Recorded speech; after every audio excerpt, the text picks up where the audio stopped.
The title of this book is Christian Paganism. It is written by our beloved brother Frank Vaula. We are now in chapter 15. In part 15 of this book. We are now in part 15 of this book. We are in chapter 2. In chapter 2, we continue in chapter 2. In time, the phrase to ascend the platform cut ad preplitum venere become part of the religious vocabulary of the clergy. By AD 252, Cyprian alludes to the raised platform that segregated the clergy from the laity as the sacred and venerated congestum of the.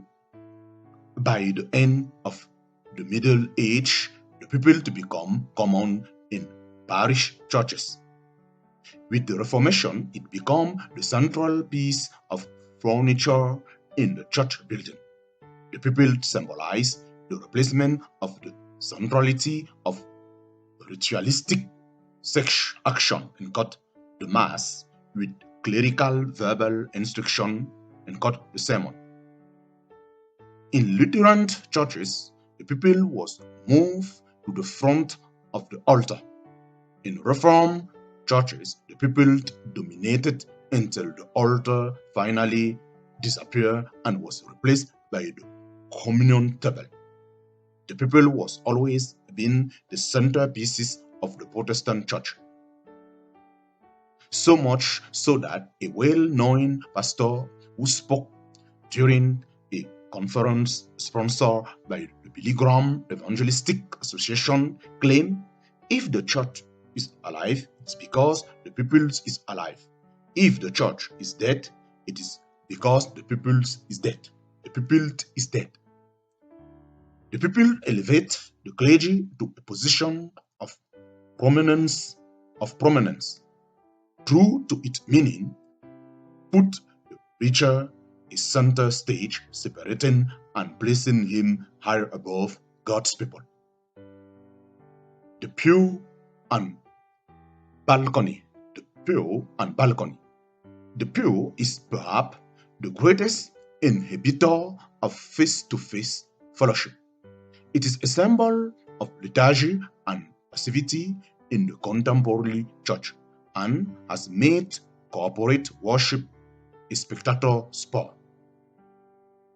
The word pew is derived from the Latin podium.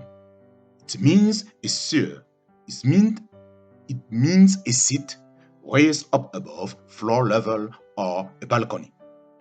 Pew were anointed to the church building for the first 1,000 years of Christian history. In the early basilica, the congregation stood throughout the entire service. This is still the practice amongst many Eastern Orthodox.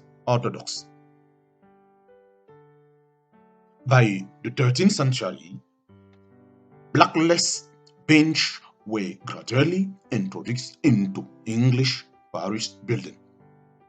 These benches were made of stone and placed against the wall. They were then moved into the body of the building and got the area called the nave. At first, the benches were arranged in a semicircle around the people. Later, they were fixed to the floor. The modern pew was introduced in the 14th century. Though it was not commonly found in churches until the 15th century. At that time, wooden bench supplanted the stone seat. By the 16th century, boss pew became popular.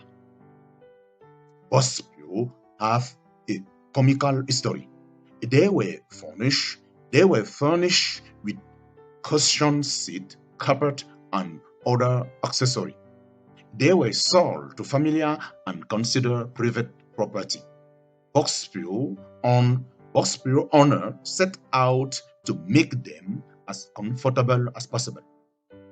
Some decorated them with curtain, cushion, bed, armchair, fireplaces, even special compartment for pet dog. It was not uncommon for owner to keep their pew sealed with lock and key. After much criticism from the clergy, these embellished pews were replaced with open seat.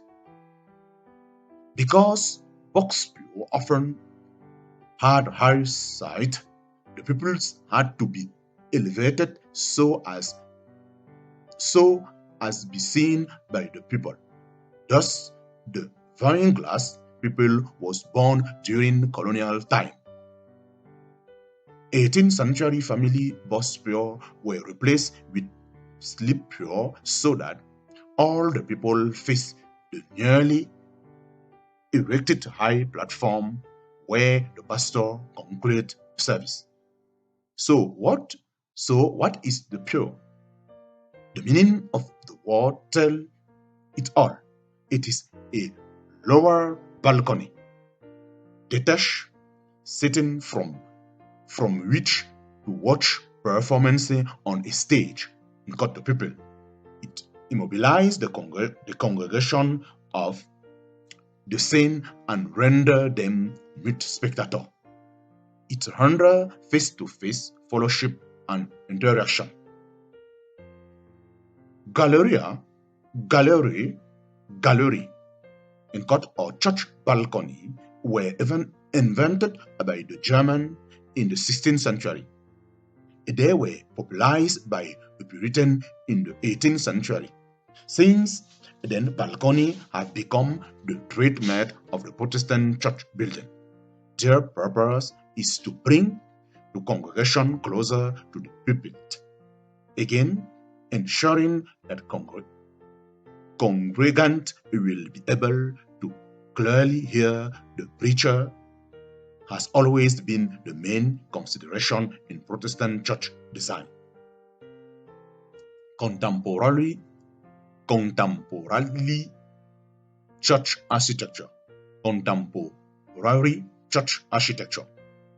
Over the last 200 years, the two dominating architectural patterns employed by Protestant church are the divide, change form and got used in liturgical churches, and the concert stage form and got used in evangelical churches. The council is the area when the clergy and God and sometimes the choir conduct the service. In the chancel style church, a rail or screen that separates the clergy from the laity still exists. The concert style church building was profoundly influenced by 19th century revivalism. It is essentially an auditorium.